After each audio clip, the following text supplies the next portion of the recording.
Hey everybody, it's Dr. Martin. Welcome. This is your welcome call video.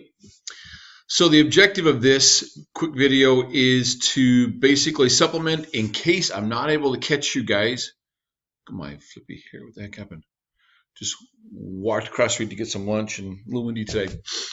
Anyway, to supplement the phone call in case I can't catch you guys. My goal is to catch you typically like Tuesday or Wednesday, the end of your first week.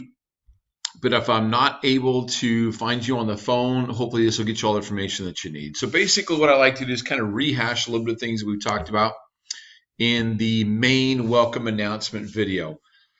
A couple things that trip people up in this class. Number one is participation.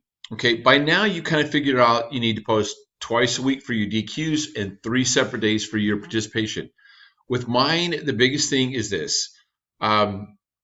Make sure you hit 150 words minimum for your DQs and 100-word minimum for your participation post. Nothing fancy. I don't require any citations, although I can guarantee you will have professors later on down the road who will require citations. I don't. My biggest thing is this. You're in a graduate level course, okay? I should see graduate level writing everywhere, whether you're responding to your DQ, if you're responding to somebody else's post as a participation post, or you're asking a question in your individual forum. It should be written well. Okay, I'm not asking for a really formal academic tone, so to speak, in your posts in the forum. For your DQs, I think I mentioned before, I like to see a little more formality there because really you're kind of writing a little mini essay. But for your participation posts, I don't mind conversational tone. That's perfectly fine. I use it all the time. But at the same time, I capitalize my I's. I use proper grammar and punctuation and spelling. I'm able to stay on topic for the most part, although I do kind of veer off sometimes. But anyway, one trick that you can use if you haven't figured it out already is to start your posts in Microsoft Word. In there, you can spell check it, grammar check it, word count check it, everything, and then simply copy and paste it into the forums. That's the easiest way to do it. Okay, one thing that I see a lot of people do not attach your post in a Word document in the forum. Okay, I won't give you credit for it. Most of the time that happens with it when somebody's trying to write their DQ. They'll do it in Word, save it, and attach it. Please don't do that. I won't give you credit. We talked a little about the late policy. Guys, I stick to the late policy very, very strictly. And I'll tell you a quick story why. I'm re-recording this video here. It is now November 1st, 2017. I've been here about 4.5 years at this point. Within probably my first 3 months here, I had a student give me an excuse for why their assignment was late. I bought it. She gave me a similar excuse a couple weeks later. I bought it. She finished my class, rolled into a colleague's class that I knew, and started giving that same excuse in there. The colleague found out that she'd use it with me, and I was really kind of angry at that point. I cannot vet every story that's presented to me. I can't tell whether somebody's telling the truth or not telling the truth. So I just decided long ago, I'm not going to bother. I'm not an investigator. I don't have time to do it. It's not my responsibility. I really have no desire to do it. So my policy is cut and dry. It's 10% per day for each day that you're late. It's as simple as that. Okay. I don't care why it's late. You don't have to come into the forum and say, Dr. Martin, I'm really sorry I'm returning my assignment late. My car died last night. I'm really sorry, but it doesn't affect us. Okay, just get your job done. And I don't judge you. No problem at all. What I do to give everyone kind of a break, because I know life happens once in a while, is hopefully you've downloaded the announcement form. Hopefully you downloaded the get out of jail free card. Okay, it's just a Monopoly card that you will upload to any assignment. You can use it one time this late, and you can turn that in up to 5 days late. Day number 6, you start accruing your late penalty. Okay, so it'll basically wipe out up to 5 days of late penalty for your assignment.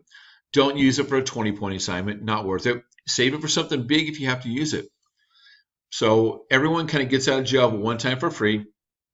After that, guys, I tell you what, nobody ever failed because they turned an assignment a day late. Nobody did.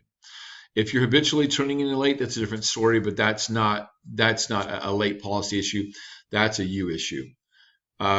So anyway, that's just kind of my philosophy on it. I don't care. I love you all equally. I treat you all equally. And I'm not going to play investigator. So I stick to that policy really clearly.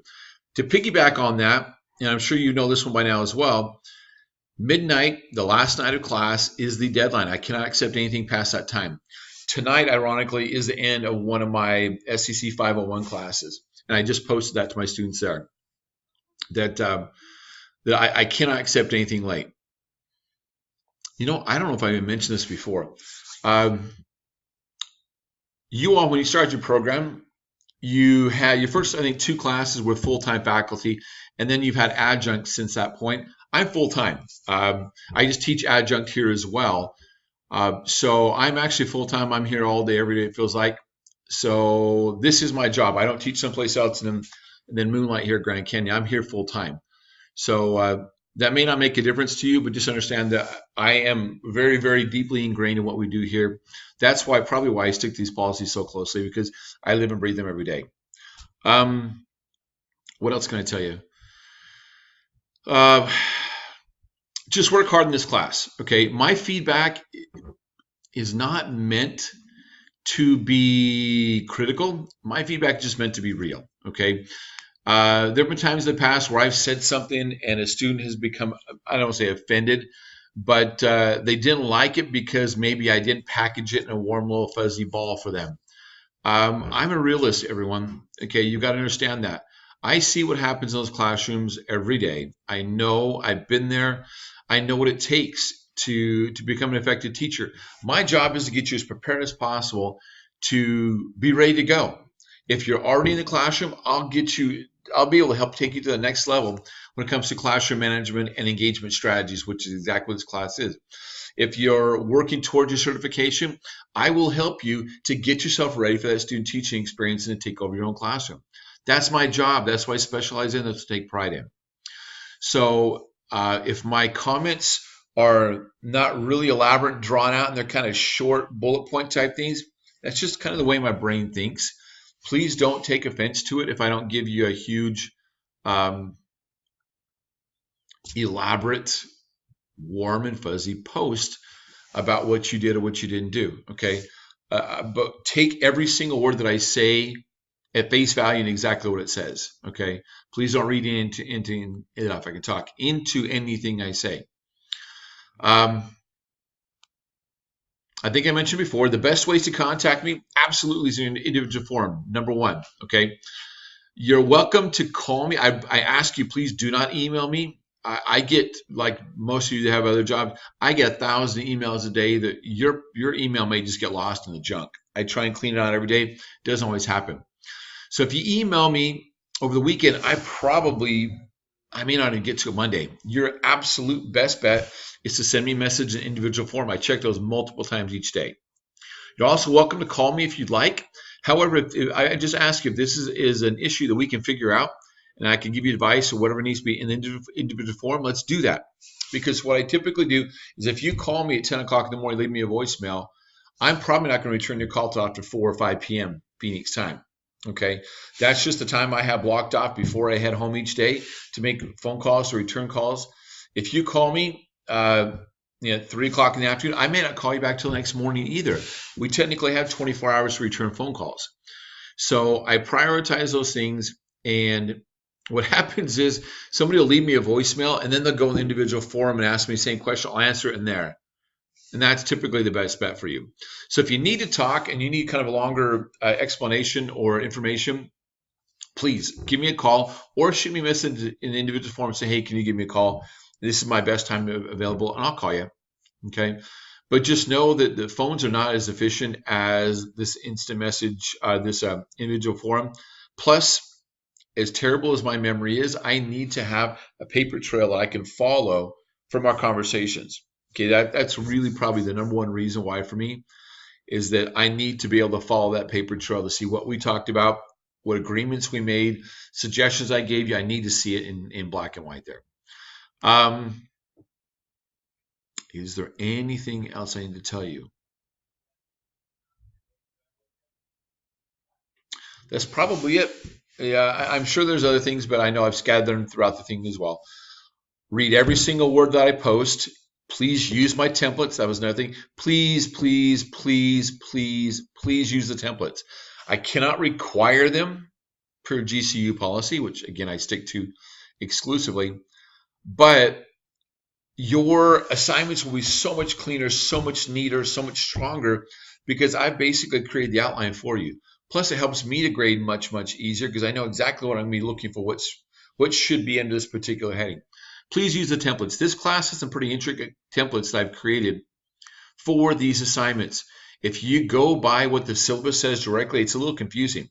Also, I've interpreted a couple of these assignments a little bit differently. And actually, in your favor, I'm trying to think which week it is. One of the weeks, it has you do a particular chart and then write another 250 to 500 word essay at the end. I wipe that off. I don't require that because I have you do a couple of extra things inside the chart or the table that you're going to create that I've already created for you and given to you. So if you don't follow my templates, you're going to do extra work. And that actually happens several times by the time this class is over. So please use my templates. Okay, again, I can't require you, but I can promise you your grade will be much stronger in the end if you do that. I think that's it, guys. Hope everyone's doing great.